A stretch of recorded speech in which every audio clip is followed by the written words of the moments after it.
Welcome back. Let's talk about the technology sector. TCS is under pressure. It's down close to about 1.5% after JP Morgan downgraded it to a neutral from an overweight rating and cut the target price to 3,800 rupees per share. Mindtree, on the other hand, has been upgraded by JP Morgan to a neutral from an underweight with a target price of 3,900. So very little upside from here on. Now, if you note, the IT sector has been underperforming. It's been led lower by the global technology meltdowns year to date. While the Nifty is flat, the Nifty IT index is down close to about 11%. And the fall has come in on account of the PE rating. So earlier, the Nifty IT stocks were trading at a valuation premium to their historical averages, and that valuation premium has come down in the recent fall. The reason why JP Morgan has downgraded TCS right now is the fact that TCS has outperformed, and that outperformance perhaps is unwarranted. Just look at the year-to-date performance.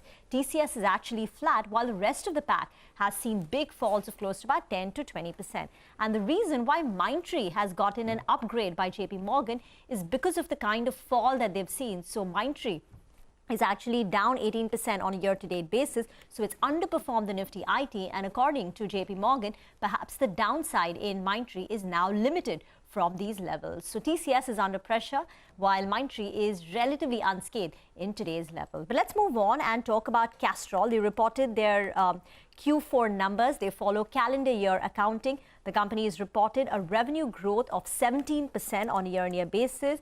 However, there has been some margin compression. So margins for Castrol have come down to 24.3% versus 27.5%, and that's the reason why the profits have been absolutely flat. For the full year, the company has reported its highest ever revenues. Revenues for calendar year 21 have gone up by 40%. And this is despite some supply side challenges and the rise in input costs. We're now joined by the director at the company, Mr. Deepesh Baxi. Mr. Baxi, morning, and thanks so much for joining in. First, if you could tell us this revenue growth of 17%, what is the breakup in terms of volume growth and realization, and what was the contribution of EV fluids? Good morning, and firstly, thank you for inviting me to your channel. As you rightly said, in this quarter, we've had a 17% revenue growth. And this 17% revenue growth is attributable to a volume growth mainly in our personal mobility, which is cars and bike sector. The industrial sector or the industrial growth has been flattish, mainly driven through the chip shortages that have impacted our customers. In this quarter, we have also had unprecedented increase compared to last year due to the base oil increases, which is our input cost. The base oil was about $500 to $600 last year, and this year it's been in the range of $1,000 to $1,100. So we have taken pricing interventions, and that has helped us manage the top line growth as well, along with it flowing through the bottom line. Good morning, Mr. Baxi. Thanks for joining us. This is Pavitra. Like Rima pointed out, there has been pressure on the margin front. And of course, we do know that crude prices have been surging over 91 now. But expectations are that crude prices are likely to remain elevated for a while, right? What do you think this can mean for your margins? And are you looking at taking any other price hikes in the near future? Yes, I think crude prices are expected to give us a headwind. And, there is volatility in the crude prices as well. And, as we have done in the past, we do respond to price increases.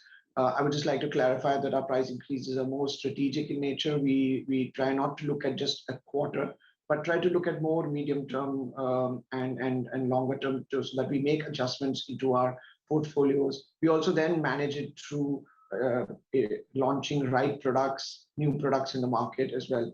In terms of the pressure on the margin is concerned, margin has been flattish, but for a full year on an average basis, if you see last year, our margins have grown as well. So we are confident that with the change in the crude oil prices and input cost volatility, we should be able to respond in the market at the right time. Hi, Mr. Baxi. Morning. You've been in talks with two-wheeler manufacturers for EV fluids. Has there been any movement on that? Any orders that you can report, or by when can you expect the earliest orders to come in? Good morning. I think we have been actively in discussions, but no orders yet. I think EV technology is changing very fast, and we need to make sure that the products that are launched on EV are commensurate with how the EV cars are sort of shaping up and in terms of their launch as well. Globally as well, we almost 50% of the manufacturers who manufacture EV cars, we supply to almost 50% of them in terms of our fluids. So we are working with the two-wheelers as well, and in due course we should depending upon how the product technology development goes, have products ready for them in terms of the new changes. What is your margin guidance for this calendar year? For calendar year 21, it was 24 to 27%. Do you hold on to that? I think we'll hold on to that. I think that's the frame we have been operating in, and we are taking lots of other actions and initiatives. For example, other than just the core portfolio, what we've also done is we've tied up with GOBP, where we supply lubricants in the retail stations. There are about 1,500 sites that GOBP has launched. On the same sites, we have launched now express oil change, and these are offering swift and reliable oil changes to two-wheelers, consumers on the go. We've collaborated with 3M. It was on pause because of COVID, but that's now in action almost across 10 cities. The pilot is going on. We've also launched Castrol Auto Services.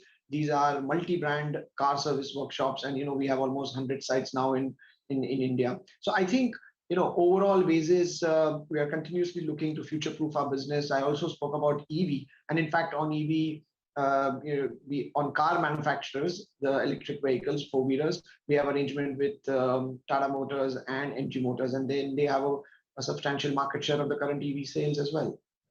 Mr. Baxi, how much is the contribution from the EV space for you right now?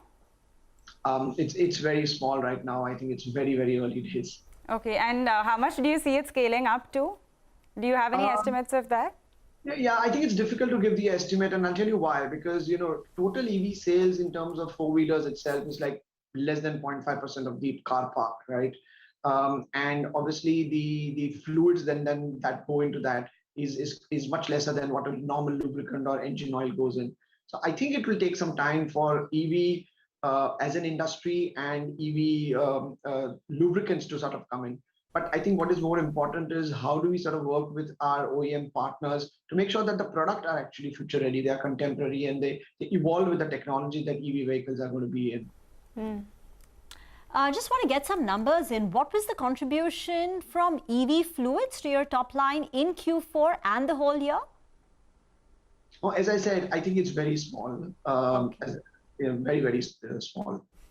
But could you give us a sense, based on your order pipeline, for at least on the four-wheeler side, how much could it go up in this calendar year? And what is your capex guidance? So we spend about 100 to 120 crores of capex every year. We're not very capital intensive company. And the guidance would be anything between 100 to 150 crores in next year as well. But just to give some clarity, that is capex for expansion in plants. That's one type of a capex. The other capex, which we spend, is on the independent workshops that we have for setting up these express oil changes, Castrol Auto Services. Those kind of capex also is a part of our portfolio, which is growth-oriented capex. So I think it will be in the range of 120 to 150 crores next year. All right, Mr. Baxi, thanks very much for joining in. And with that, in fact, we have to move to a big political story from last evening.